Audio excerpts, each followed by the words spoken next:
Cleveland Indians, 20 straight wins in Major League Baseball, defeating the Detroit Tigers. When all drama entered this game, it was immediately not washed dramatic away when Francisco Lindor smashed a home run off the third pitch of the game.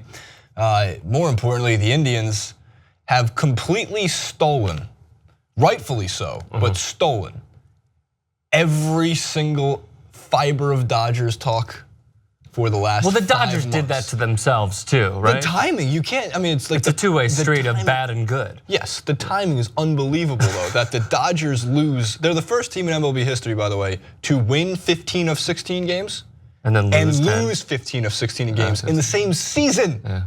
And it happened, as I was saying, I think yesterday, it happened in like June and August. It's not like April and September where, well, we'll get to it. No, this was the same team. But in terms of the Indians, Rick, in terms of the American League, they are now the outright favorite to win the ALCS, but there's a lot of things that can happen before that. What are they doing so well that has led to the improbable 20-game winning streak in baseball? I don't necessarily think that it's one thing. I think it's just a well-tuned machine just being in fine form. You made a note of Francisco Lindor leading off. You could get into that momentarily, but I think it's more so of Jose Ramirez hitting 15 more home runs already than he did last year. I think it's the rotation, even when it seems like you have these injuries of the back end with Andrew Miller, Jason Kipnis, Lubbock North High School, Michael Brantley as well. There's so many star players on this team that get hurt, and yet they continue to find a way, like last year and also this year, to continue to produce over and over and over again. And we're just seeing how important Carlos Carrasco is because he was injured last year during the playoff run as well. So, you know, like not to cop out of this question, but it's not necessarily one thing because literally everything is working for this team. If you wanted to pick one thing that you think has held the weight in terms of, is it their starting? You need pitching. You need pitching. Of course you need pitching. Like Mike Clevenger, we were going over this. Great flow. Great flow. Yeah. Well, here's the thing. Is it better than like DeGrom flow? I'm a Mets fan, so no. Or Syndergaard. Wait. You should say yes, right? Is it better than? Are you a self-hating Mets fan? I'm a self-loathing Mets fan. Hating, loathing. It's very specific. You're getting too specific. What's the line that's always like if you go to a Mets game and you sit down and the first thing somebody says, my psychiatrist says I shouldn't be here. Right. But that's on you though. Yeah. Like that's on you for being like, oh man, my team sucks and I continue to go. Like it's the opposite of church. Like you're like City Park is hell, is what you're saying. City Park is hell. Sometimes I'd rather be at church. Sometimes I'd rather be at temple. So at least they leave you with like optimism. Right, exactly. It's a better flow. Clevenger, DeGrom, or Syndergaard? Well, right now Clevenger's pitching the best, so you know what? I'll be fair. Clevenger's got the best flow. Whoever's pitching the best. How would you describe it? Long. I think like I remember, shaggy. But see, like there was always different types of like baseball hair flow. Like I think Syndergaard actually has like a mane of hair. Like head and shoulders sponsored type of hair, right? Right. Whereas like if you remember true Odell Beckham, right? If you remember Tim Lincecum, that wasn't pretty hair. Right. Now the guy pitched like a freak. So it appeared cool because he was successful, which comes with the territory of just being successful. If you were on a 20-game win streak, you could do whatever you want. Not necessarily Clevenger, but the team. Right. You could all shave your heads, you can all grow your hair out. Doesn't matter. True. We started liking Michael Vick again because why? Well, he became better at playing quarterback. Yeah, I don't like. My point is, it comes with the territory of being good at your respective sport or whatever skill you have. Like you could be the most loathsome athlete in all of sports, but as long as you produce, you're gonna sell jerseys, and the main Twitter of all these sports leagues are gonna tweet you out, and you're gonna get so much love. We, as a whole, do not care what an athlete does if they win you a championship. Correct. Look at Dennis Rodman. In that Dennis Rodman, look at Aroldis Chapman. We talked about this last year, and look, I give the Cubs a lot of credit when they picked him up because they actually helped, as he put it, rehabilitate him to become a better person. Also fits like Theo Epstein's model of like character over anything else. Sure. Aroldis Chapman choked his wife and fired 8 shots above her head into a garage. While she hid in a bush. While she hid in a bush to call police for safety. So in the case of, but Maddie throws at 101 miles an hour. So he almost blew it too. Actually, he did blow it in the Game 7 of the World Series. Great job by Joe Maddon, seriously. Like knowing that he's not going to be there anymore, using the shit out of him in the playoff run, and then being like, yeah, go have free agency. Before that, he had never, I don't know if he'd ever pitched the 8th inning, let alone asked for 6 or more outs in a game. Can you think of any pitcher that Joe Maddon had as a Aroldis Chapman in his prime closer? Like, no. Did they have? No, because no one's ever had, there's never been an Aroldis Chapman in his prime, person. No, I understand, I'm just saying. He throws at 105 miles an hour. I know, no, you're getting too specific. Like that dominant of a closer that Joe Maddon has ever had. Like who were on those Tampa Bay Rays teams when they were in the playoffs drawing 5 fans a game? He was getting the best out of. One of those being Dick Vitale, by the way. A fan of the Tampa Bay Rays? I thought you meant like Dick Vitale was pitching or coaching. That would be interesting. Or coaching. That would be interesting.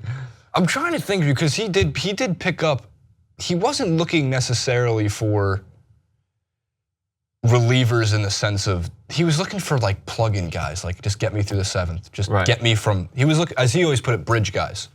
If my starting pitcher get me to 6, I need this amount of people to build a bridge to 9. Right. So with Chapman on the Cubs, it was well, my starting pitching has become so good. We turned Arrieta, the worst pitcher in Baltimore Orioles history. Seriously, is the worst ERA in the history of Baltimore Orioles franchise, into one of the best pitchers in the league. Well, Jake's gonna get us 7 or 8 innings. There's at least 7. We can get him the bridge to 8, 9. I forgot who the other guy was, but it was Scott Feldman who was in that trade for Jake Arrieta.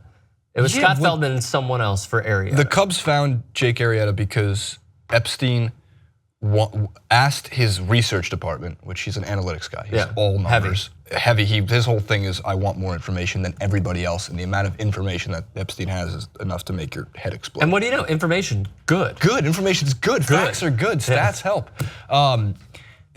What he specifically asked for was find me the pitchers who had nasty stuff coming out of either college or the minor leagues, but have gone through 5 or 6 coaching changes. And in the case of Jake Arrieta, he was asked to change his mechanics over and over and over and over again. Not even year in and year out, we're talking month in and month out as the Orioles kept switching pitching coaches.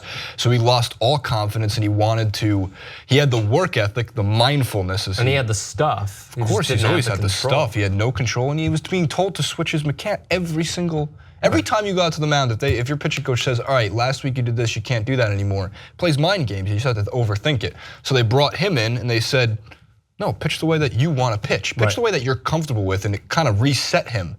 And he had it was Lester had the bad first month after the free agent signing, but Arrieta eventually put together one of the greatest second halves of a baseball season, and he's doing fine again this year too. He also looks like he's going to kill you when he's on the mound. Completely. All right, so he's on a paleo diet, by the way.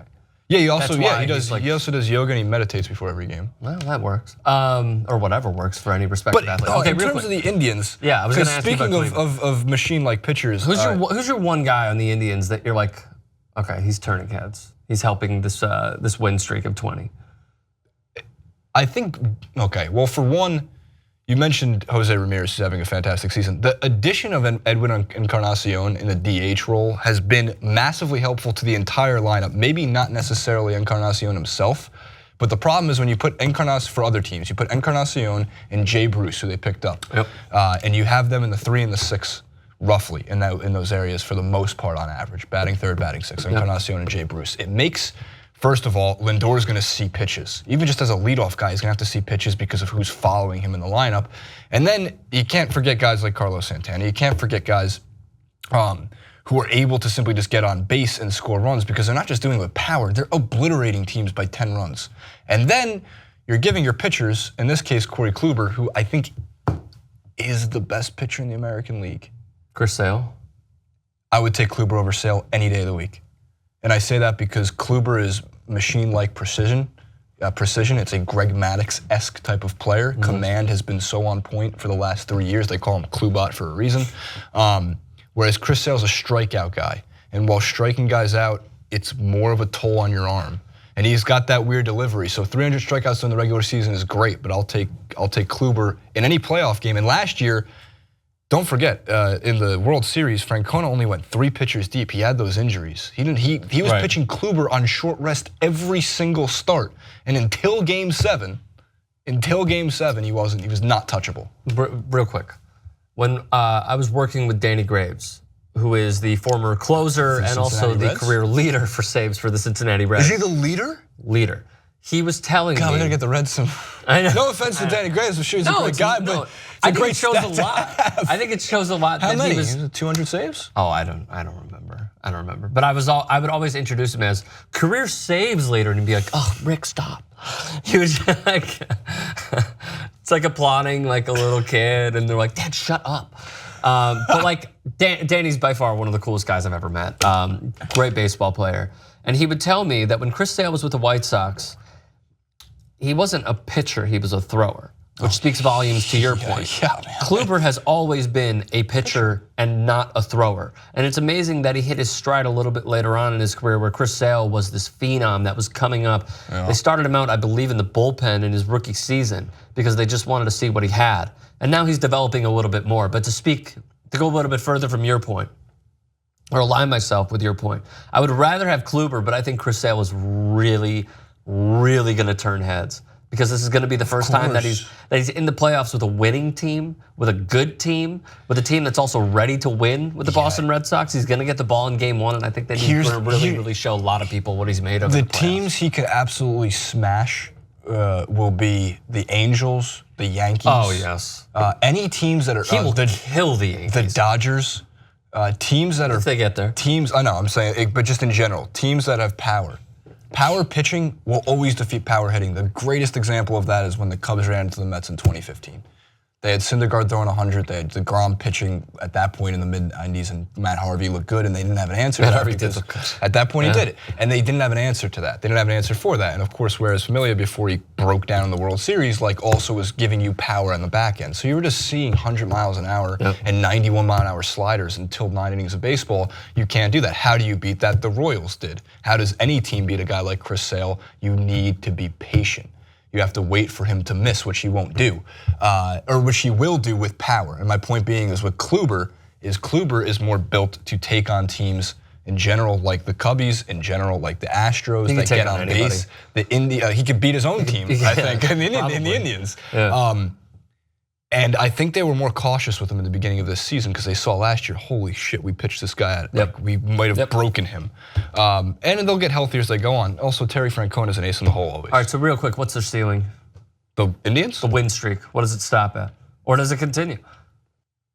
Let's say the ceiling, I'll say like the Jordan number 23 before like at some point something's got to give. It's just too many. It's a month of baseball. Right. I did see the one number though. If you started with the win streak in game 1 and you bet, I think it's $10 maybe or maybe $20 on them to win, and then rolled it over, let it ride on every single game. Yesterday you would have cashed out $546,000. Which is what you did. No. Well, congratulations. I wouldn't be here, my friend, if I was or as we say, on vacation. What do we say? Mazel tov. Mazel tov.